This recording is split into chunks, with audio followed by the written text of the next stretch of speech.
Tabi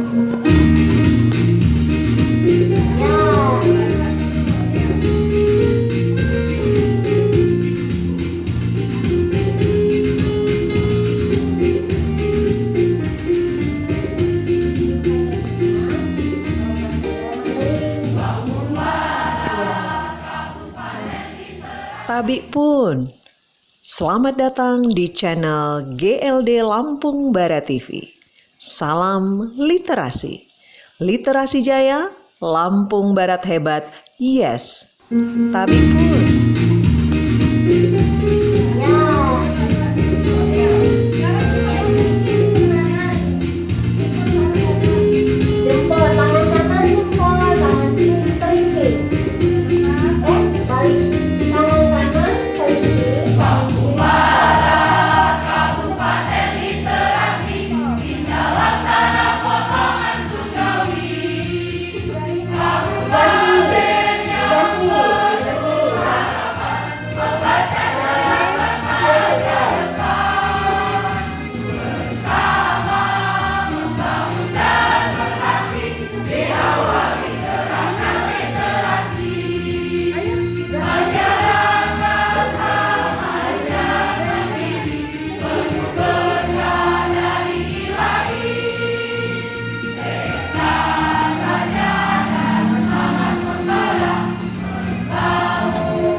Mandailing itu di Sumatera Utara, tetapi ada juga di perbatasan Sumatera Utara dan Riau. Nah, Ibu Ana berasal dari daerah perbatasan Sumatera Utara dan ikut kegiatan kantor bahasa sebelumnya? Belum? Baru pertama kali? Ya. Salah satu tenaga ahli bahasa. Tahu ahli bahasa? Siapa yang suka main gawai? Siapa yang suka kirim WA? Ayo ngaku. Siapa? Siapa yang suka marah-marah di WA? Kemampuan adik-adik dalam menulis. Ya. Nah, ada namanya menulis kreatif. Jadi nggak menulis pelajaran, nggak meringkas buku. Nanti disampaikan oleh bu guru. Proses terjadinya hujan dibaca di buku kemudian meringkas. Nah, itu juga salah satu menulis, tetapi menulis kreatif tidak hanya menulis pelajaran, tapi ada menulis berdasarkan pengalaman. Misalnya, siapa yang pernah pergi ke daerah wisata air terjun? Siapa? Ya, siapa namanya, Dek? Di Gisting. Boleh ceritakan kepada temannya bagaimana pengalamannya? Dari sini naik apa? Waktu itu dari rumah nenek. Ya, rumah neneknya di Gisting juga. Terus? Waktu mau pulang ke gua itu mampir dulu ke air terjun buat main-main. Rencananya buat foto-foto. Tapi aku mau mandi, jadi aku mandi di bawah air terjun itu sama banyak anak-anak asli dari situ. Dari air terjun juga masih di situ, ada yang lompat dari air terjun atas itu tinggi. Oh, ada yang melompat dari atas, kemudian mandi di air terjun itu. Dalam nggak air terjunnya? Ada yang dalam, ada yang enggak. Enggak, jadi bisa buat mandi. Ya, siapa lagi yang sudah pernah ke air terjun? Iya, silakan. Ceritakan bagaimana di air terjun. Namanya? Air terjun itu lokasinya ada di sebentar. Kalau kita berbicara itu harus jelas suaranya supaya teman-teman yang lain mendengar. Ayo namanya. Nah, ayo dari ceritakan bagaimana di air terjun. Di air terjun nggak boleh mandi ya, karena banyak batu-batu besar. Oh, begitu. Air terjun yang mana? Di mana namanya? Di Ranau. Di Ranau. Berangkatnya dari mana? Dari rumah ke Ranau. Ayo coba ceritakan. Saya berangkat dari rumah naik mobil pukul berapa? Saat perjalanan ke sana berapa jam? Coba ceritakan. Pukul 8 nyampe sana jam setengah 11. Saya berangkat dari rumah pukul 8 sampai di air terjun pukul setengah 11. Pukul setengah 11 itu pukul 10:30. Terus bagaimana? Karena airnya tinggi, deras, sama dingin. Dan dingin. Dipakai aja maskernya, jangan dilepas. Nama saya Sipana. Nama saya Sipana. Saya ke pantai Tanjung Setia saat liburan akhir tahun. Berangkat dari pukul 8 sampai pukul 10 pagi. Di sana kami cuma bermain untuk menikmati suasana sekitar. Oh, jadi tidak mandi? Berenang di pinggir saja, iya. Pantai Setia itu dia terhubung dengan laut lepas, jadi ombaknya sangat besar ya. Terima kasih Kaina. Itu kami ada acara keluarga, kami berjalan-jalan ke pantai Setia. Apa yang kita lihat di sana? Sebutkan semuanya dalam tulisan. Saya melihat ombak yang berkejaran, kemudian di pantai itu menjadi putih karena apa? Apa yang putih di pinggir pantai? Ya, pasir. Selain pasir apa? Buih ombak. Buih ombak itu putih atau bening sih? Putih ya, bukan bening. Nah, kemudian berdasarkan pengamatan, siapa yang suka menanam bunga? Ya, coba. Yang suka menanam bunga, ceritakan bunga apa yang kesukaannya, tanahnya seperti apa yang digunakan. Ayo, perkenalkan nama ya. Nama saya Aisyah. Waktu hari Sabtu dapat bibit bunga matahari, terus ditanam. Pas bunga mataharinya udah tumbuh, itu kan bijinya jatuh lagi, terus ya udah, bisa ditanam Lagi. Bikin kuaci gak? apa? Bikin kuaci gak? Enggak, bijinya kecil banget. Oh, bijinya kecil ya. Mengapa disebut bunga matahari? Siapa yang tahu? Ayo, mengapa disebut bunga matahari? Ada yang tahu? Ya? Bentuknya mirip matahari. Iya, bentuknya mirip matahari. Yang lain. Ayo. Mengapa? Selain bentuknya apa? Mungkin ada kemiripan. Kalau ketemu nanti kalau lihat bunga matahari lagi, perhatikan menghadapnya pasti ke arah matahari terbit. Jadi bunga matahari itu kelompok bunganya itu akan menghadap ke matahari terbit. Ya. Ayo perkenalkan. Nama saya Fadil dari Lembaga Baca TPA Assalam. Iya, suka nonton Saya nonton Naruto. Sekarang Ibu Ana mau tanya, apa jurus yang terkenal dari Naruto itu? Kage Bunsen Nejutsu. Ya? Kage Bunsen Nejutsu. Kage Bunsen Nejutsu. Kage Bunsen Nejutsu. Itu apa itu? Jurus terbang atau jurus lompat? Menggandakan diri. Yo, menggandakan diri. Enak ya kalau kita bisa menggandakan diri, bisa di sini, bisa di sana. Terima kasih. Sekarang ini tadi satu lagi yang di belakang. Iya. Terus Fadil. Silvi ini nih, Silvi nak. Oh iya si Bapak. Zirfana. Iya. Fadil anak pintar. Iya, Deva juga. Iya, lebih berpikir nanti nggak pengen kayak Naruto. Mau punya saringan juga nih kayak Naruto ya. Terus bikin matanya tuh berkedip-kedip biar jadi Naruto. Pernah nggak berimajinasi? Pernah. Nah, itu namanya menulis berdasarkan imajinasi. Nah, nanti ditulis, jangan hanya gerakan saja. Suatu hari saya bermimpi saya menjadi Naruto. Di sana saya bertemu dengan Sasuke, saya terbang ke atas pohon. Itu imajinasi ya, karena kalian sudah menonton.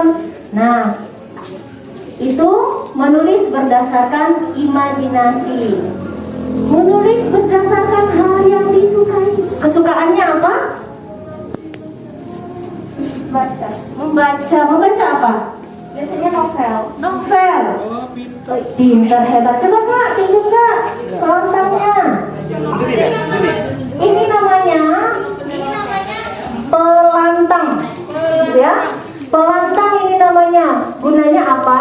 Untuk melantangkan suara supaya suaranya Mantap. terdengar jelas. Baik.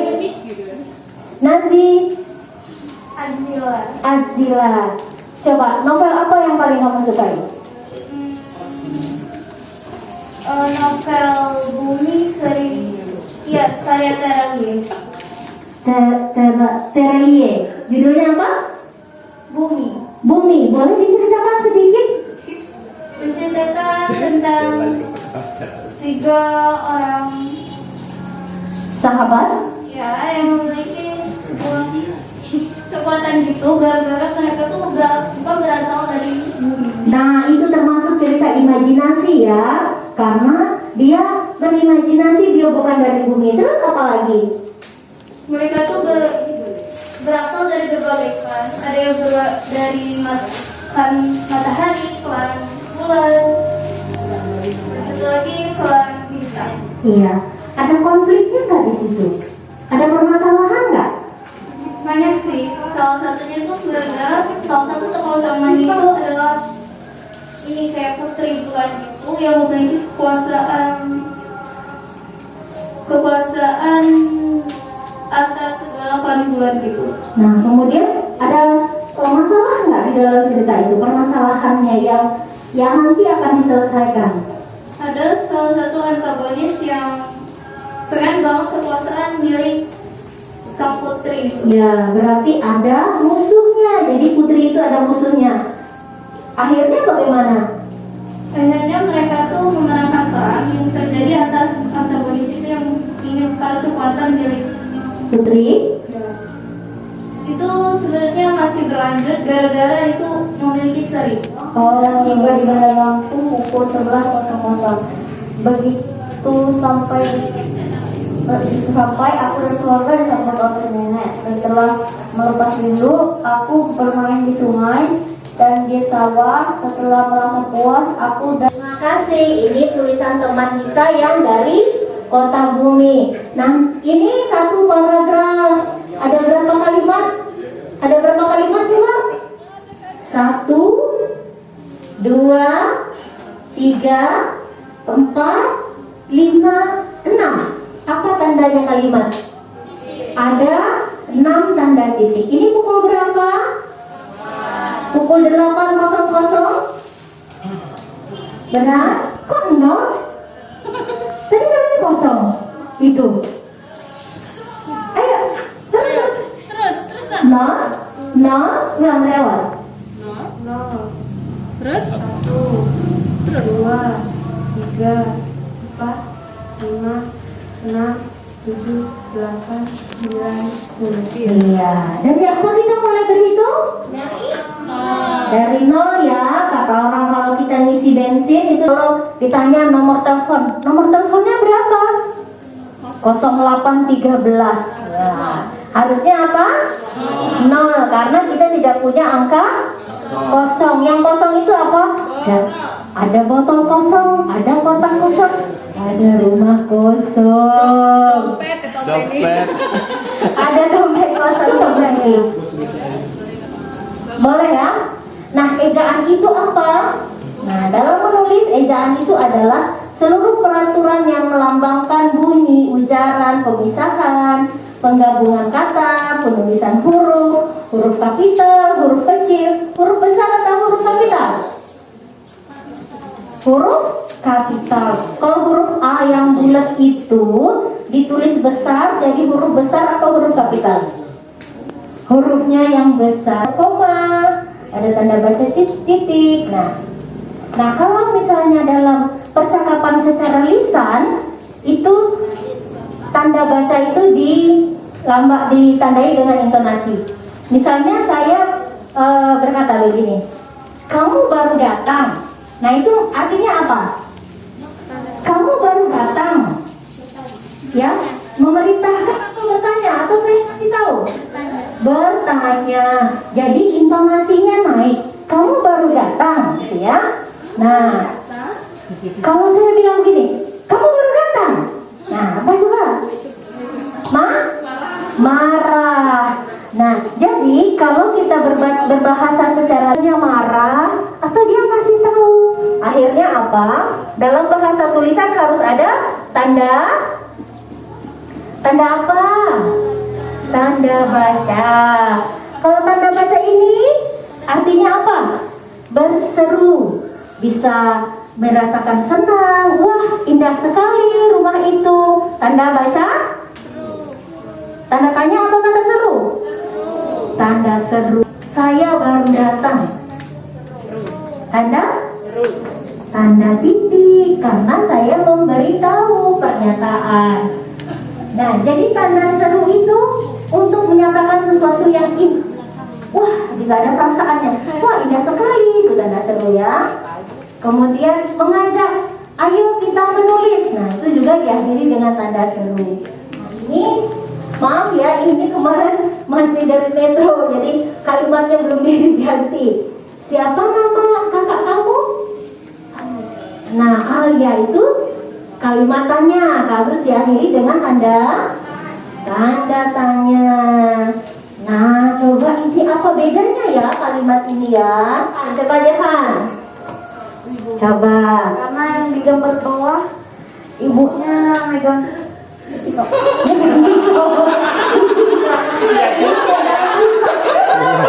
Bisa dia ya? Ayo coba ya. Silakan. Nanti yang benar dikasih hadiah, ayo. Mari makan, Ali. Itu ngajak makan waktu mau untuk keluar ke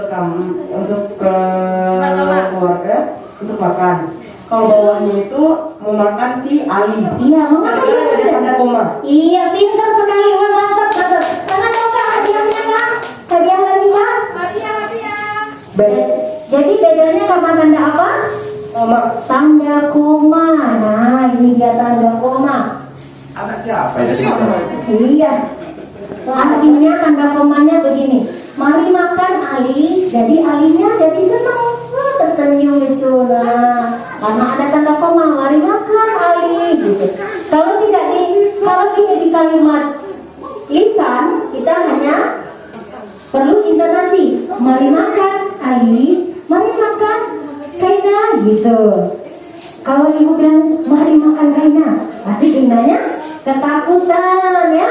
Jadi itulah gunanya tanda koma, tanda baca. Penting sekali tanda baca itu dalam kalimat apa? Yang dituliskan. Kalau dalam kalimat yang dituliskan itu sangat penting tanda baca. Tanda bacanya salah, artinya juga bisa jadi enggak jelas karena tidak ada tanda baca. Kalau begini, buaya makan, kancil mati. Yang mati siapa? Kancil. Kalau di sini, buaya makan kancil mati. Yang mati? Kancil. Jadi yang dimakan itu kancilnya yang mati. Ini maaf, ini buayanya yang mati. Nih lagi buayanya ketakutan. Buayanya makan kancil terus dia mati. Sementara ini buayanya makan kancil yang mati. Jadi perlu adanya tanda baca. Nah, huruf kapital. Nama orang huruf lagi. Nama kota, nama menteri, judul. Nah, nanti dalam menulis harus jelas, harus digunakan huruf kapital yang benar, terutama awal kalimat, nama orang, nama tempat dan S. Nah, Gunung Krakatau, ya kapital apa? G dan K. Sungai Musi, S dan M. Teluk Semangka, T dan S. Teluk, gunung, sungai,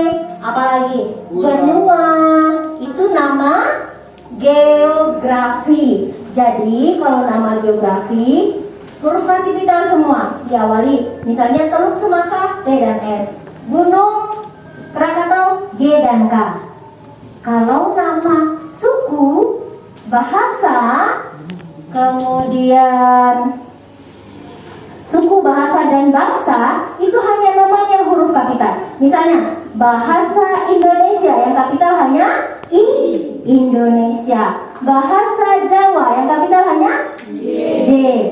Suku Lampung yang kapital hanya L. Jadi bedakan untuk bahasa, suku, bangsa itu yang kapital hanya namanya saja. Tapi kalau untuk nama gunung, nama teluk, nama sungai itu dua-duanya kapital. Sungainya, teluknya huruf kapital. Baik, nanti siang kita akan... Terima kasih sudah menyaksikan video kami. Jangan lupa like, komen, dan subscribe. Terima kasih. Salam literasi.